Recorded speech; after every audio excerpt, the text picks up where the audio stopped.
புது ரூட்டுல தான் நல்ல ரோட்டுல தான் நின்றாடும் வெள்ளி நிலவு.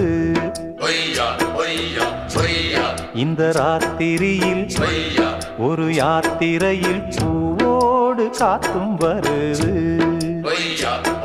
நிலவெங்கே சென்றாலும் நிழல் பின்னால் வராதா? நீ வேண்டாம் என்றாலும் அது வட்டம் ஈடாதா? புது ரூட்டுல தான் நல்ல ரோட்டுல தான் நின்றாடும் வெள்ளி நிலவு. இந்த ராத்திரியில் ஒரு யாத்திரையில் பூவோடு காத்தும் வருது.